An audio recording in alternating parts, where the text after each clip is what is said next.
You did absolutely everything that you were supposed to do for yourself, for your kids, for your boss, and you're still walking around like you didn't do enough or you don't feel like you're enough. If that's you, keep watching. I want to help you change your mindset. Welcome to episode 3 of Build Unshakable Confidence for Moms. Today's word is worthy.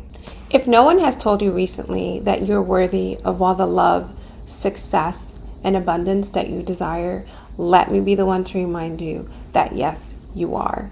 I think that sometimes when we end up as single mothers, we feel so guilty about that it kind of overshadows everything in our lives. You know, we have that feeling of, I messed up. I'm in this situation because it's my fault. It's, the result of all the choices that I've made. And now my children are growing up in a single parent household. And that kind of it doesn't matter what you're doing, that kind of overshadows everything. But I want you to stop thinking that way. I want you to realize that what's going to happen, it's going to happen anyway. You know what I mean? If something's not working out, if something in a relationship isn't working out, it's not just your fault. It's both parties.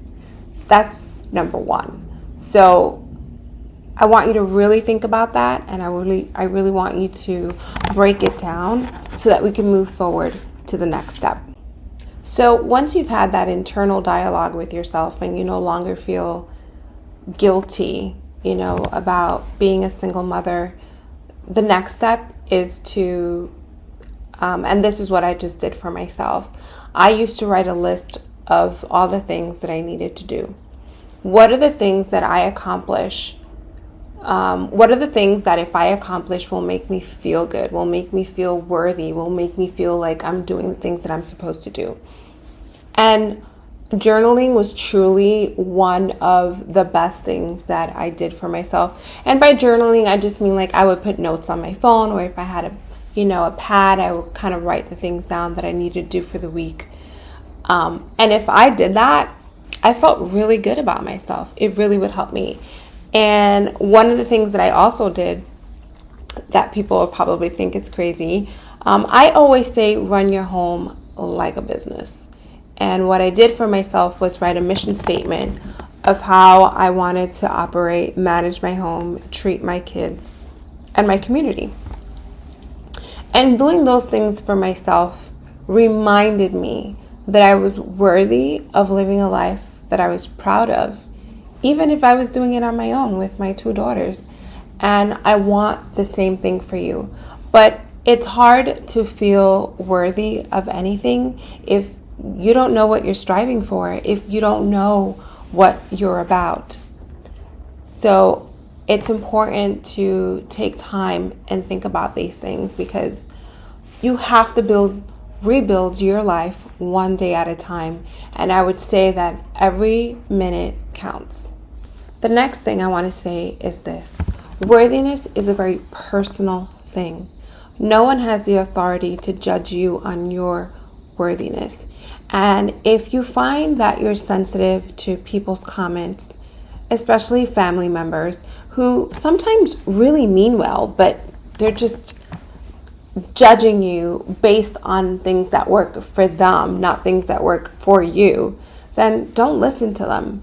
And if you need to put some distance between you and your family members while you get your bearings in this new life as a single mother, or different life as a single mother, you do that. When I first moved into my apartment, I didn't speak to anyone. I was not interested in the opinions of my family members, because they weren't really, even though they meant well, they weren't really looking at me as an individual. And I knew that because the advice that I was being given just didn't resonate. If you really, really knew me, you wouldn't be saying the things that you were saying to me, was my take on that. And you might be in that similar situation.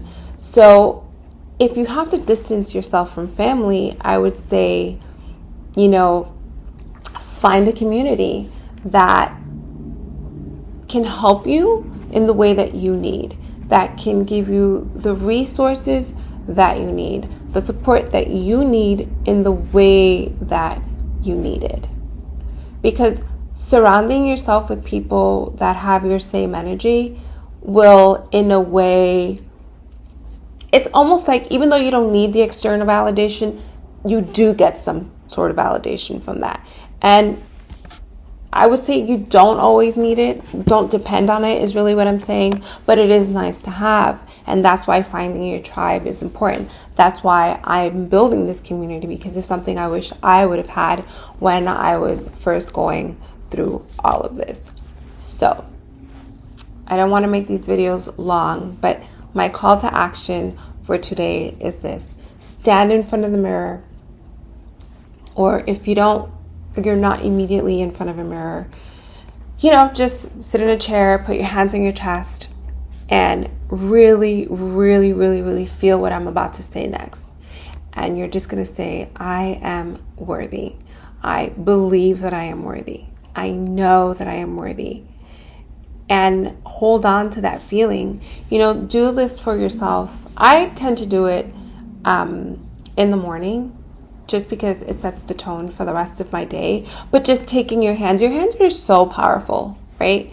Just taking your hands and putting them onto yourself. Like, if you were to do that now, you would see what that does for you. It's so reassuring, right? And it makes you feel so good. And you are worthy of always feeling that way. And I really want you to make time during the day to think about that and acknowledge it every single day. All right? Take care. I'll see you in the next video. Bye. Before I go, really quickly, because I forgot to mention it before, I'm going to link a copy of my mission statement that I used for myself in case you're interested. You don't have to use the same exact one. You could just kind of read it and come up with your own. But you can use it as a guideline. I have shared it with other moms, and they have really found it helpful. So I hope that you do too. Bye. For real this time.